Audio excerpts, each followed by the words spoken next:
Yo, what's up, guys? Welcome back. Today, another trade recap. Bruv, I have been fiending to trade again. Haven't traded in, let's see, haven't traded in 2 days. Um, no, yeah, 2 days. What is today? Friday. Really nice news. I got like my plan from the military, and I'm able to trade not every single day. Most of the time, I can trade like I would say 70% of the month, probably like something like that. So yeah, pretty cool. So more videos will come out again, daily videos probably. Like the only thing I will do after I come home from the military is like trade and then record a video, and then I have to go to sleep because I have to wake up really early the next day. So that's it. That's pretty cool. And let's go over the trade I took today. Um, Pretty basic ass trades, but I still lost both of them. Pretty simple reason. The first trade was actually a good trade. The second trade was a revenge trade, really bad trade. But I could have taken a very nice, not very good second trade, but a better second trade than I took, than I actually took. So let's go over the bias first. Um, high high time frames. We had this S&P divergence, as you can see from these highs down to these highs on Nasdaq, and basically like my bias was bearish because like we had this S&P divergence. We took out these highs, right? As you can see, liquidity sweep on this page.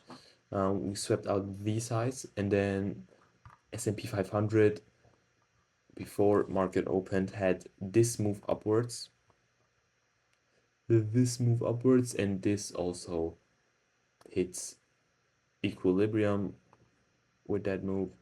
So, oh no, not equilibrium. Pulled the 0.786. Yeah. Um, and so I was like, all right, like this looks pretty bearish to me. Like even if we just look at the charts just like this, we can see that this might just be a normal retrace, and then we'll move down again. What confirmed this kind of for me was that we had these London lows down here, which would have this would have been London lows. These would have been these could have been targeted, and this is what I actually targeted in my first trade. So let's go down to the lower time frames. So let's go right away to the 1 minute because I think that's where I mostly. Oh no. Okay. First we had this 50-minute fair value gap. Do I need to show you this graph? Let's go back again. Look, 50-minute fair value gap. Then on a low time frames again, lower time frames, we had this retrace to the 0.618, and like kind of like aligning with the fair value gap, the 50-minute fair value gap. And then we had so we had the SMT, we had the fair value gap, we had the retrace. Then we got a change of character to the downside. After that, we had this retrace upwards into this 1 minute fair value gap, and also counts as a nice retrace into the 0.618 again. And let's put this away. I found out that I can just like do this, like stop the extension of the whole drawings so the chart looks cleaner. I don't know why I didn't do that earlier, but yeah, basically this retrace again with, and so we have high time from confluence is the S&P divergence, and then fair value gap 15-minute is the second one. Third one is this move upwards, this one, and then fourth is the change of character to the downside. Fifth, that's a lot of fucking confluences, is this retrace up, and then yeah, that's it. And then I entered right after the first bearish candle. As you can see, stop loss placed above these highs, and then take profit was at these lows. So not the London lows. London lows got taken out before. Oh yeah, this is what I wanted to say. London lows got taken out like pretty much right after market opened. So I guess that's not that good. But these lows looked really obvious, like obvious lows, because like we took out lots of liquidity with this one. So I was like, okay, I can still target this low right here, which I did. I put the take profit thing a bit more up because of the spreads. And I can show you guys the trade on this page. You can see bam, bam, bam. And then this was the trade on this one, minus $13. So I risked 0.26% on that trade. Yeah, this trade was I entered. Okay, wait. I still have to explain something for the first trade. So I had a break-even point, right? So a point where I take partial profits and then put my stop loss behind entry, which was right here at this low, but it didn't get hit. I would have taken like, how much did we open up? 0.02 only. So I would have had I had to close half of the position. Yeah, I mean it's all right, not too bad. Would have wanted to close out way less, but if it came to the point where I could have done it, I would have had to close more. Yeah, right. And then the second trade, I wanted to take a bullish trade after we came down. Oh yeah, we had high impact news, which is probably the mistake I took for the first trade. I had took the trade 9 minutes before high impact news came out, so we kind of just consolidated, and then after the news came out, we squashed down. We came down. After the news came out, we moved down, took out the lows that I wanted to target, and then I was like, okay, I should take a bullish trade now if I want to take a trade. And this was the first opportunity right away. We had this inverse fair value gap which we created, and I kind of wanted to take a aggressive entry, just like something like this, and then target this fair value gap maybe.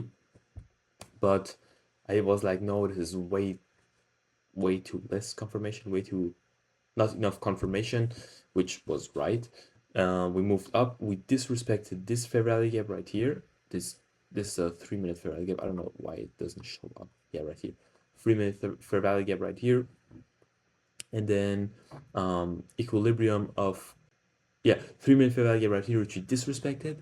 This would have been the second chance to enter the trade, which would have looked something like this, and then I would have probably went for like these highs up here, these equal highs.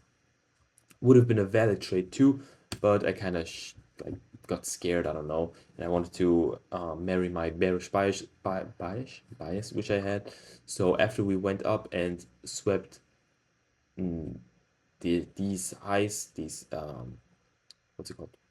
Yeah, these highs. I was like, okay, maybe this was just a liquidity sweep, and a fucking retrace to 0.786. I mean, not really valid, but that's what I thought. And then I took a bearish trade right here. As you can see, got stopped out right after that. This is, I entered the trade and then I accidentally closed it. As you can see, like the times like are just a few seconds apart. And then I entered it again.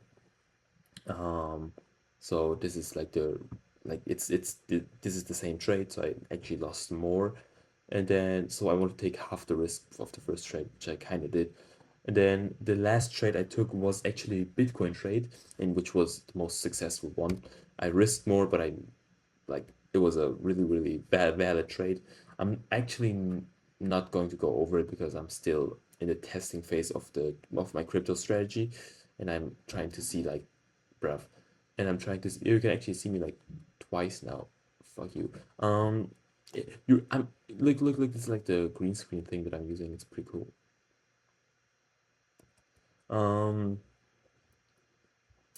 So yeah, I'm not gonna go over the crypto trade, but basically a 1.5 risk to reward ratio.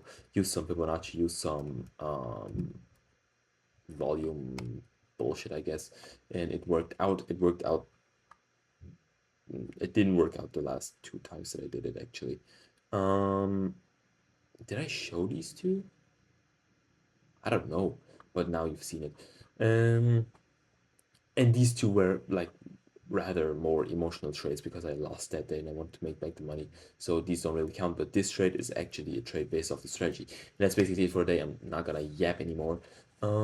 Is there anything to talk about? Oh, the risk. Oh no, I told you guys the risk of the second trade, didn't I? I told you guys that it was half the risk of the first one, which was 0.13%. So the first trade was 0.26%, and the second one was 0.13%. See you guys in the next one. Yeah, bye bye. Pew.